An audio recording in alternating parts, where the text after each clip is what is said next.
Bonjour tout le monde. Alors aujourd'hui, on va commencer un nouveau exercice de logique combinatoire. Alors cet exercice, j'ai choisi cet exercice de fin de formation. C'est un examen de fin de formation. On va commencer par quelque chose qui est plus simple, base de 3 variables.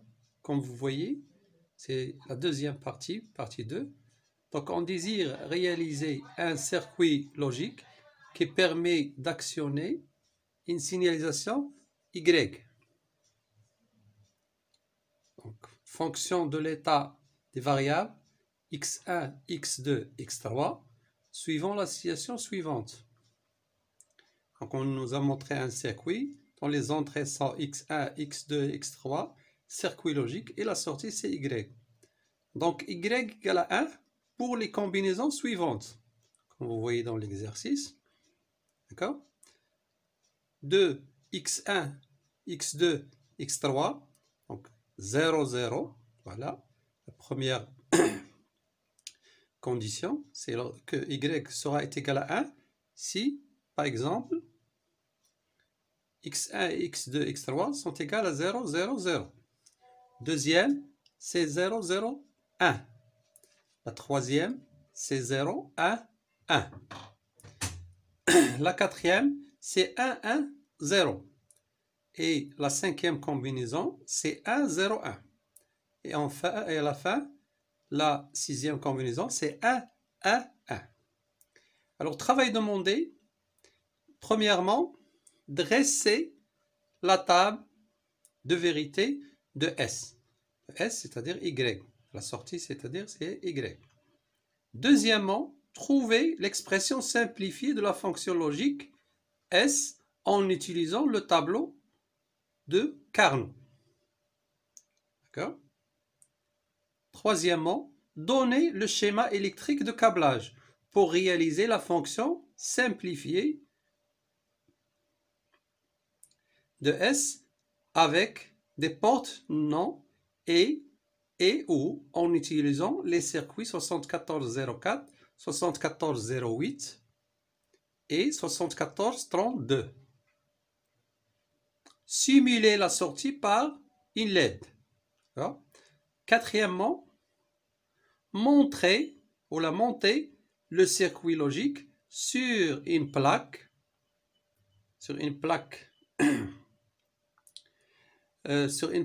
d'essai et vérifier le fonctionnement. Cinquièmement, donner le schéma électrique de câblage de l'équation simplifiée avec des portes non NAND, c'est-à-dire NAND, en utilisant les circuits 7410. Simuler la sortie avec une DEL ou bien une LED. Sixièmement, monter le circuit logique sur une plaque d'essai et vérifier le fonctionnement. Alors comme ça, on vous a donné les schémas des circuits logiques 7408 et 7404, 7410 et 7432. Alors comment on va faire pour résoudre cet examen? Premièrement, il faut bien lire l'énoncé. Et deuxièmement, commencer à analyser et à faire sortir toutes les entrées qui vont intervenir et les sorties qui vont intervenir pour réaliser ce câblage. Alors, deuxièmement, lorsque vous fixez, vous allez tracer la table de vérité. Tracer la table de vérité. Alors, on va commencer par la table de vérité. Je vais vous montrer comment. Alors, comme vous voyez, j'ai noté tous les éléments qui peuvent intervenir dans notre circuit, ou bien dans notre exercice. Il va nous aider pour réaliser notre circuit. Alors, premièrement, j'ai noté les nombres d'entrées, x1, x2, x3. Donc, j'ai 3 entrées. Et j'ai une seule sortie qui est y. Alors, y sera égal à 1 si x1, x2, x3 vont prendre les valeurs ou bien les combinaisons suivantes. 0, 0, 0, 0, 0, 1, 0, 1, 1, 1, 1, 0, 1, 0, 1 ou 1, 1, 1. Donc, premièrement, comment est-ce que je vais tracer ma table de vérité de y? Alors, pour un tableau ou bien une table, il me faut le nombre de lignes et le nombre de colonnes. Alors, comment est-ce que je vais savoir le nombre de lignes? Alors, le nombre de lignes est égal à 2 à la puissance le nombre de variables d'entrée, ou bien le nombre d'entrées. Combien j'ai d'entrées? J'ai 3 entrées. Donc, il sera égal à 2 à la puissance 3. Donc, il sera égal à 8. Donc, 8 lignes. 8 lignes. Le nombre de colonnes, il est égal au nombre de variables d'entrée plus le nombre de variables de sortie.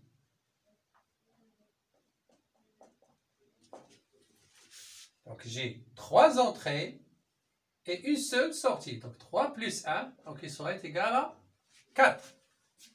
Maintenant je vais tracer ma table de vérité. D'accord? Ce que je vais faire comme ça.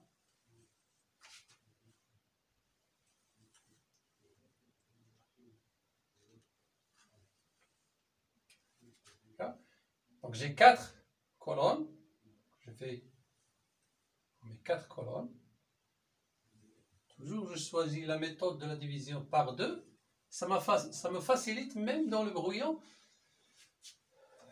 de tracer facilement le nombre de lignes ou bien le nombre de colonnes très facilement. Vous voyez que j'ai directement tracé le nombre de colonnes. 4, j'ai divisé par 2. 4 divisé par 2, c'est 2, donc j'ai divisé par 2. Et ce 2-là, je l'ai divisé par 2, donc il m'a donné 4 colonnes.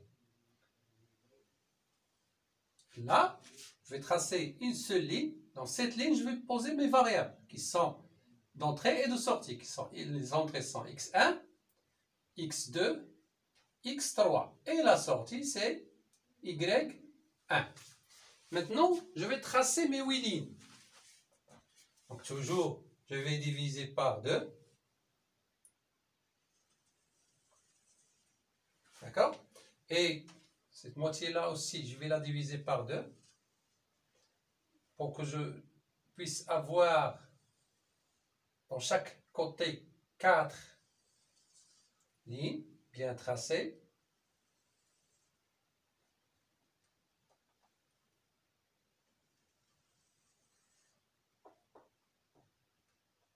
Voilà.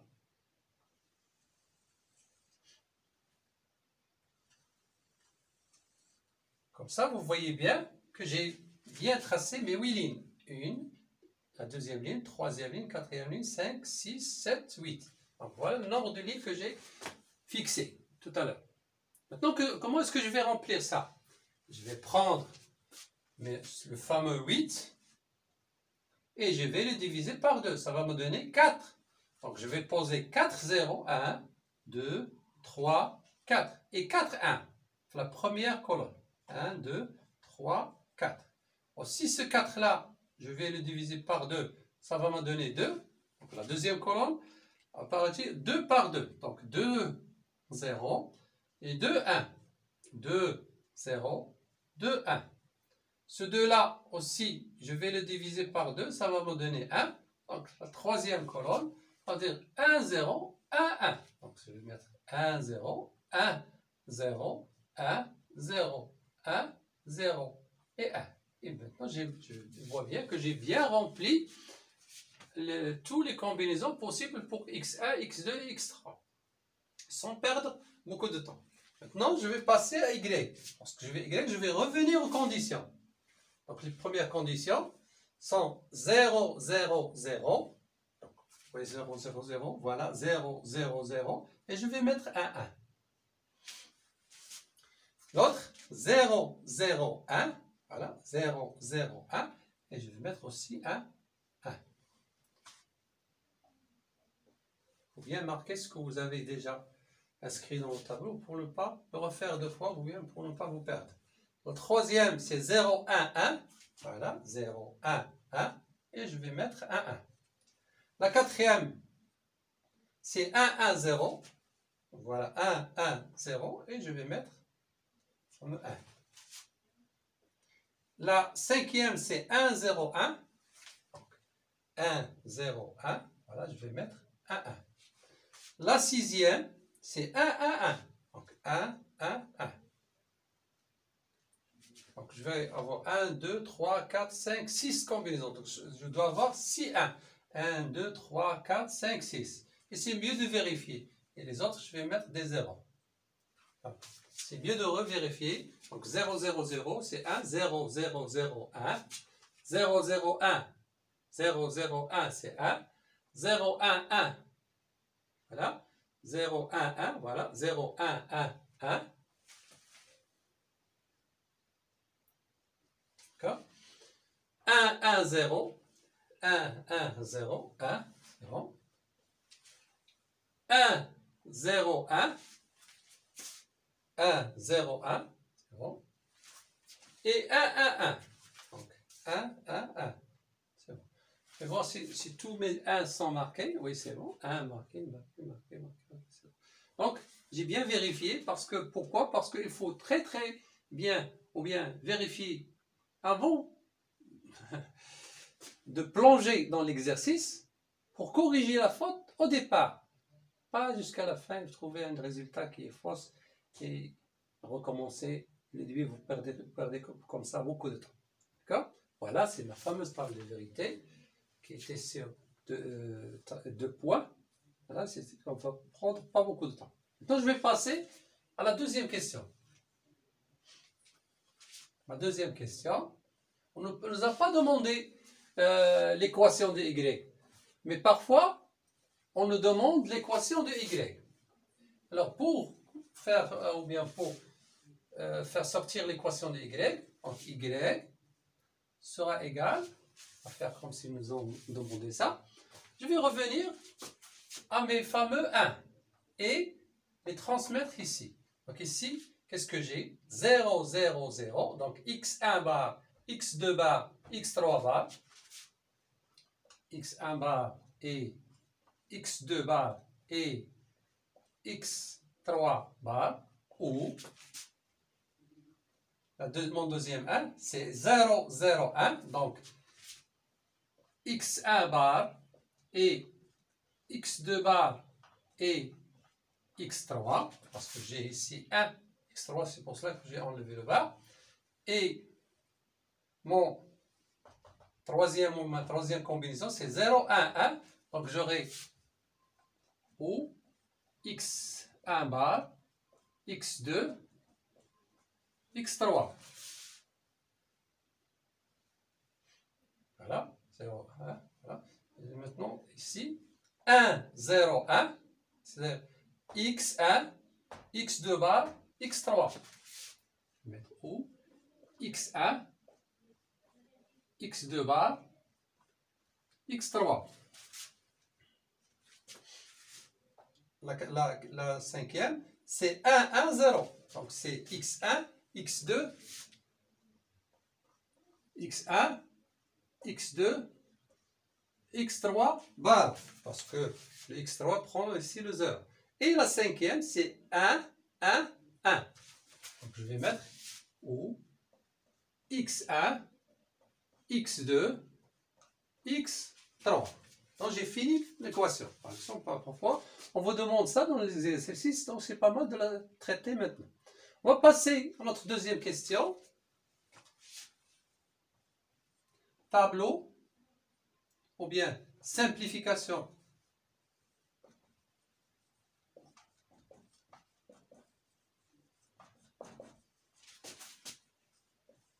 de y avec Carlo.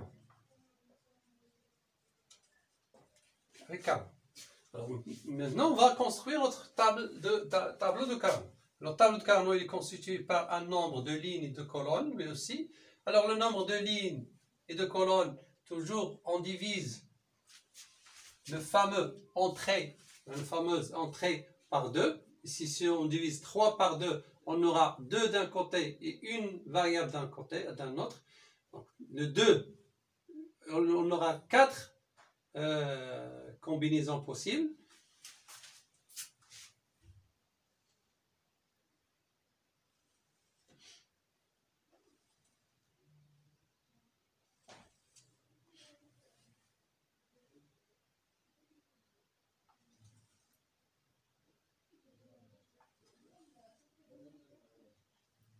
Si je vais mettre x1, x2 et ici x3. Pas la peine de la mettre ici. Parce que j'ai simplement x1. Alors je vais diviser par 2. Parce que 2 à la puissance 1, j'ai une seule variable. Donc j'aurai 2 à la puissance 1 nombre de lignes. D'accord? Donc 2 à la puissance 1 c'est 2. Donc je vais avoir 2 lignes.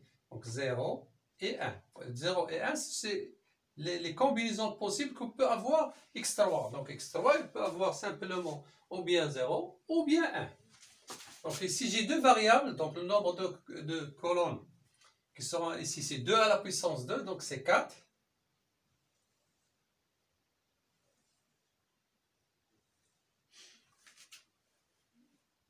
Donc ici, les combinaisons possibles, c'est 0, 0, 0, 1, 1, 1 et 1, 0.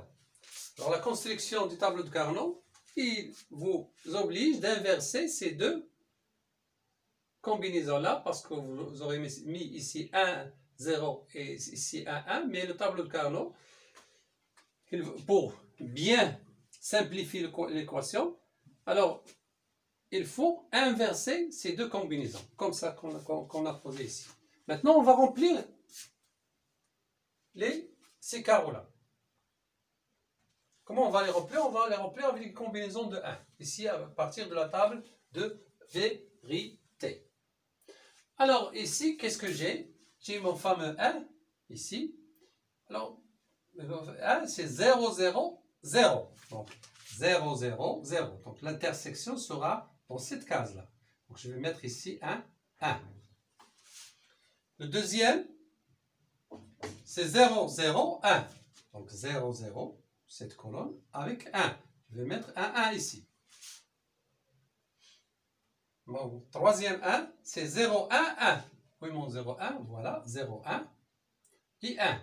Donc, l'intersection sera dans cette case-là. Donc, je vais mettre 1. La quatrième, c'est 1, 0, 1. On va prendre 1, 0 et 1. Donc l'intersection sera dans cette case. Je vais mettre 1.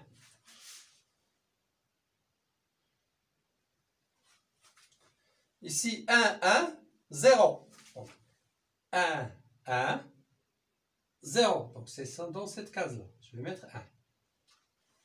1, 1, 1. Donc 1, 1, 1. Voilà. Je viens de terminer toutes mes combinaisons possibles. Donc voilà. Alors comme ça, je viens de remplir mon tableau. Et le reste, qu'est-ce que je vais mettre? Mettre des zéros.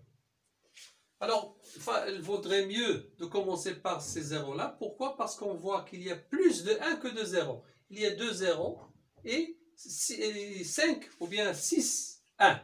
Alors, il fallait mieux de commencer avec les zéros, de remplir les zéros. Et toutes les autres cases, vous allez mettre des 1 comme ça pour gagner un peu de temps.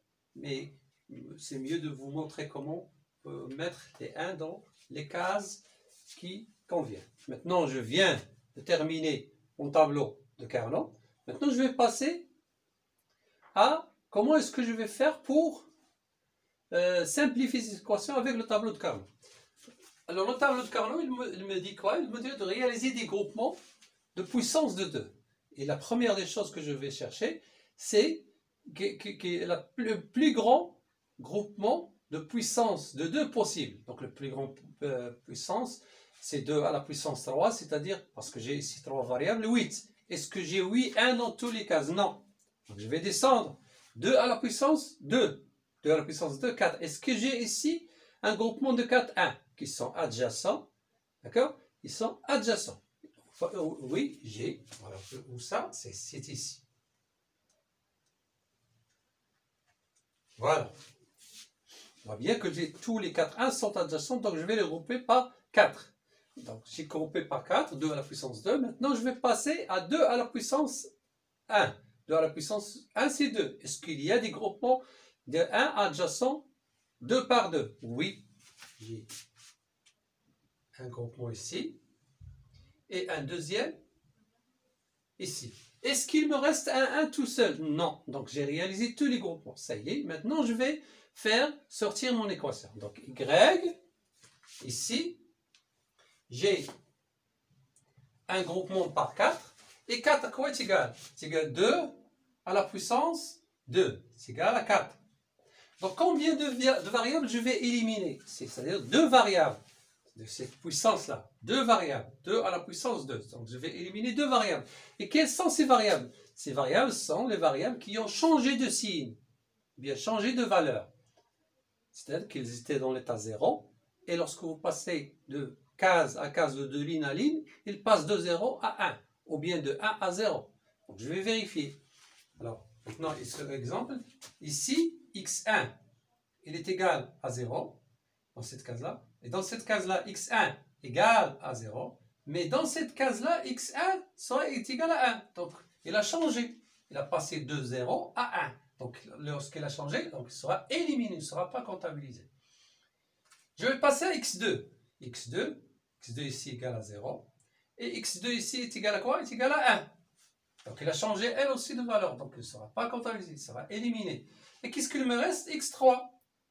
x3 dans cette case est égal à 1. x3 dans cette case est égal à 1. x3 dans cette case est égal à 1. x3 dans cette case est égal à 1. Donc, ici, x, ou bien, toute l'équation sera égale à x3. Pourquoi j'ai mis x3? Parce que x3 prend la valeur 1. Si par exemple, il prenait la valeur 0, j'aurais mis x3 bar. Ici, il a pris la valeur 1. C'est pour cela que j'ai mis ça. Maintenant, je vais passer à ce groupement-là. Donc, ce groupement-là, c'est 2 à la puissance 1, qui est égal à 2. C'est un groupement par 2. Donc, combien je vais éliminer de variables? Je vais éliminer une seule variable. Donc, une seule variable. Et quelle est cette variable? Cette variable qui a changé de valeur. Bien sûr, je vais voir bien. Ici, x1 est égal à 0. Et ici, x1 égale à 0. x2 égale à 0. x2 égale à 0. Ils n'ont pas changé. Donc, elles seront gardées. Et regardez x3. x3, elle est égale à ici 0. Mais lorsque je passe dans la deuxième case, elle est égale à 1. Donc, elle a changé de valeur. Elle sera éliminée. Donc, ici, qu'est-ce qui va me rester? Il va me rester x1 et x2. Et x1 et x2, quelle valeur ils ont pris? 0, 0. Donc, j'aurai ici x1 bar et x2 bar. Je vais passer mon troisième groupement, mon dernier. Et ici, qu'est-ce que j'ai? J'ai un groupement par 2. Donc, comme on a dit, 2, c'est 2 à la puissance 1. Donc, une seule variable qui sera éliminée. Et quelle est cette variable qui sera éliminée? C'est la variable qui a changé de signe ou bien changé de valeur. Donc, ici, j'ai x1 égale à 1. Ici, x1 égale à 1. x2 égale à 1. x2 égale à 1. Donc, elles n'ont pas changé. Mais ici, x3 égale à 0. Et lorsque je passe dans le deuxième groupement, x3 égale à 1. Donc, il a changé. Donc, c'est x3 qui sera éliminé. Et ici, on aura x1 et x2. Alors, l'équation simplifiée, y est égale à x3 ou x1 et x2 ou x1 bar et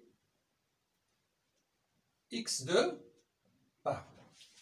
Donc, au lieu d'écrire toute cette équation-là qui est très longue, regardez combien il a été bien simplifié avec la méthode et le tableau de Carnot. Il a été réduit à une petite et simple équation comme on le voit ici. Alors, Donc, je vais arrêter et pour continuer dans la prochaine vidéo. J'espère que vous avez bien compris avec moi. Et on va passer à la prochaine vidéo pour continuer cet exercice. Merci de votre attention. Si vous avez des questions, vous pouvez me les poser.